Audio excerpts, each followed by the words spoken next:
여러분 안녕하세요. 오늘 국어는 국어 활동책으로 같이 공부해 볼게요. 국어 활동책 30쪽 펴보시기 바랍니다. 이야기의 흐름에 따라 내용을 간추릴 수 있는지 확인해 봅시다 했어요. 자, 우리가 지난 시간까지 공부한 게 글 간추리기였죠. 그죠? 간추리기였는데 우리 반 친구가 질문을 했어요. 윤성이가 국어 내용 간추리기가 너무 어려워요 했는데요. 잘 간추리려면 우리가 뭘 잘해야 될까요? 그렇죠. 사건을 구분할 수 있어야 돼요. 사건. 어떤 사건들이 벌어졌는지. 자, 이야기 속에는 사건이 첫 번째 사건, 두 번째, 세 번째, 네 번째 이렇게 쭉 나오는데 어디에서 어디까지가 하나의 사건이라고 할 수 있는지 그것을 잘 읽을 수가 있어야 돼요. 자, 이 이야기 30에서 31쪽을 보면 지금 하나의 그림 속에 이야기가 있죠. 이 이야기를 자세히 보면 추운 겨울날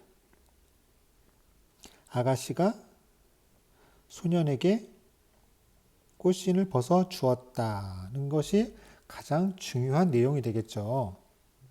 자, 글을 읽어보면 이 글 속에 뭔가 가장 중요한 그런 문장이 있어요. 그 문장을 잘 찾아서 정리하면 될 거예요. 그 다음 쪽으로 볼까요? 그 다음 쪽 보겠습니다. 자, 이른 봄날이었어부터 해서 쭉 이야기를 보면요.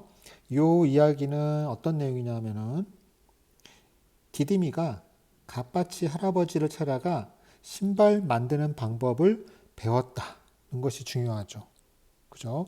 이 이야기는 꽤 길지만 이 이야기 속에서 중요한 거는 디디미가 갓바치 할아버지를 찾아가서 신발 만드는 법을 배웠다는 게 중요한 거죠. 근데 우리가 요 교과서 내용을 한번 보니까 어려운 말들이 좀 많이 있어요. 그래서 이걸 좀 같이 보도록 하겠습니다. 32쪽에 보면은 갓밭이라는 말 있죠. 이거 우리 순수 우리말인데요. 그 밑에 보시면 예전에 가죽신을 만드는 일을 직업으로 하던 사람을 갓밭이라 그래요. 갓밭이. 예. 갓밭이라는 것은 가죽신 만드는 직업을 말해요. 그 다음에 구름운해, 구름무늬 운해. 예, 구름무늬 운해 그랬는데 이거 구름의 모양을 딴 걸 말해요. 근데 당초무늬 당해 그랬죠. 당초무늬는 그 밑에 보니까 덩굴무늬, 여러 가지 덩굴이 꼬이며 벗어나가는 모양의 무늬라고 돼 있는데 여러분들이 이렇게만 해서는 당초무늬가 뭔지 눈에 잘 띄지 않을 것 같아요. 잘 생각을 못 할 것 같고 그래서 선생님이 하나 보여줄게요. 자, 당초무늬는요. 이렇게 줄기가 구불구불 하면서 아주 다른 나라의 어떤 특이한 식물 모양처럼 만든 무늬를 당초무늬라 그래요. 그러니까 예전에는 그 당이라고 하는 것이 그 중국의 당나라가 있었는데 우리나라 입장에서는 중국의 당나라에서 뭔가 들어온 것은 좀 더 특이하게 생겼어.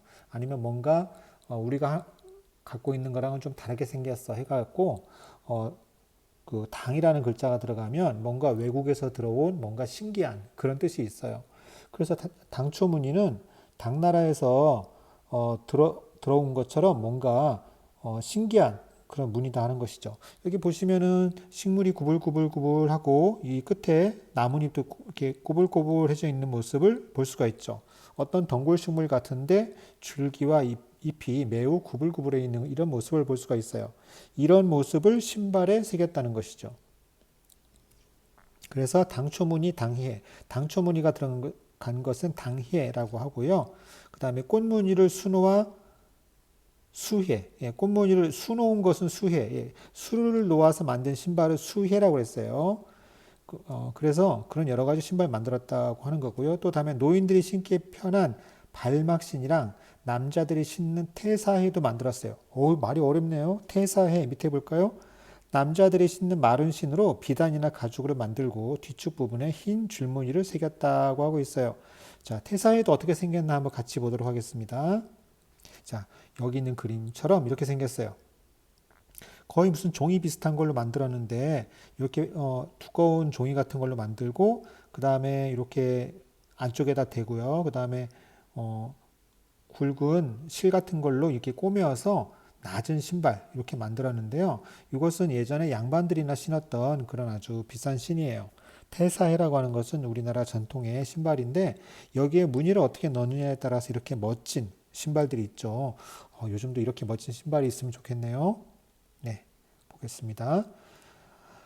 태사해도 만들었지 했는데 쭉 이야기가 보니까 예, 이 이야기는 디디미가 갓바치 할아버지를 찾아가 신발 만드는 방법을 배웠다는 것이죠. 그리고 사람들에게 그 다음 쪽 볼게요. 34쪽. 그래서 삐꺼덕 갓바치 걔 있는가 하는 그 내용들을 쭉 보니까 이 내용도 마찬가지로 디디미가 사람들에게 신발을 만들어 주었다는 내용이죠. 예. 배학비가 뭔가 하고 봤더니 그 밑에 가죽신이나 함지박 따위를 질기고 단단하게 하려고 풀칠을 해 여러 겹으로 붙인 헝겊이나 종이를 말해요. 그럼 뭔가 신발이 떨어지지 않게 튼튼하게 잘 만들었다는 것이죠. 자, 그럼 여기까지 세 번째 사건이 끝나고요. 그 다음에 네 번째 사건을 보니까 끽 하면서 디디미는 대감댁 부름을 받고 대문을 들어섰어 하는 걸 보니까 뭔가 다른 사건이 시작되는 것 같아요. 그래서 보니까 이 집에 그 높은 부인께서 아마 부른 것 같아요. 36쪽을 보니까 곱고 단아한 아가씨가 나왔죠. 이 아가씨 누군지 알겠죠? 그렇죠. 첫 번째 나왔던 그 아가씨예요. 그래서 이 이야기를 보니까 디디미는 아가씨가 혼례식 때 꽃신을 만들어 달라는 부탁을 받았다는 것이죠. 그죠? 자, 그래서 네 번째 사건은 여기서 끝나는 거고요.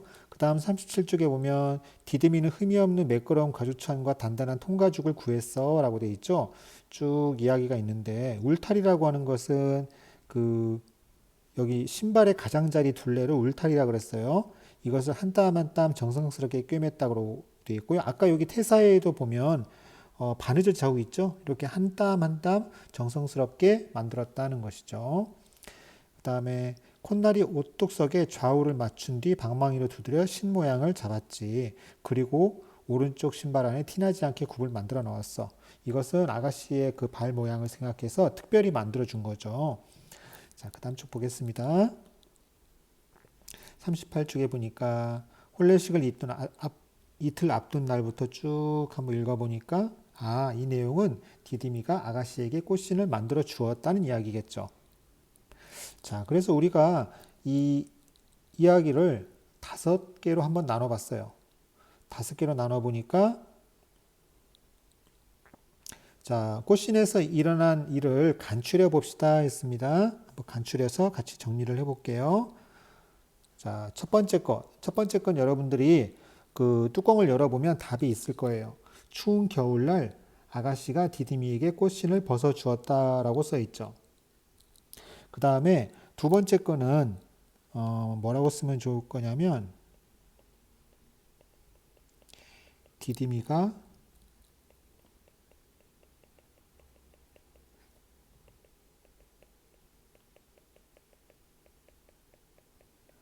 갓바치 할아버지께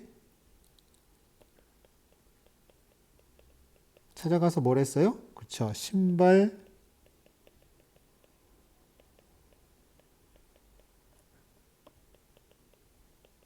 방법을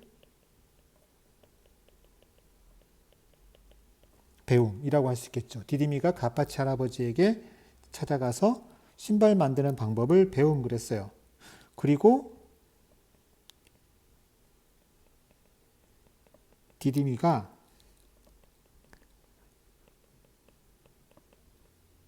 사람들에게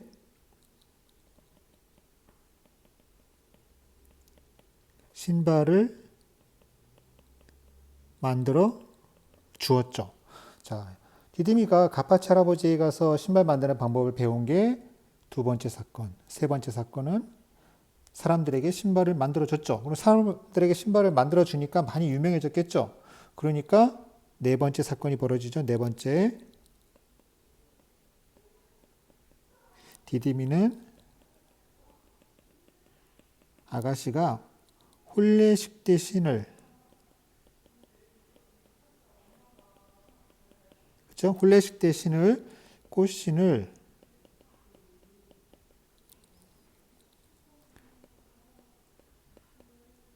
만들어 달라는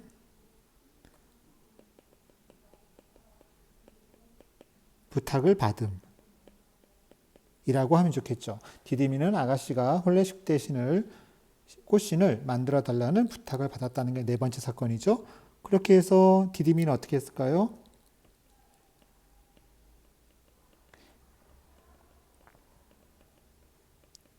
아가씨에게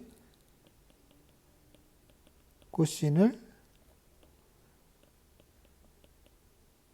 만들어 주었다는 것이죠.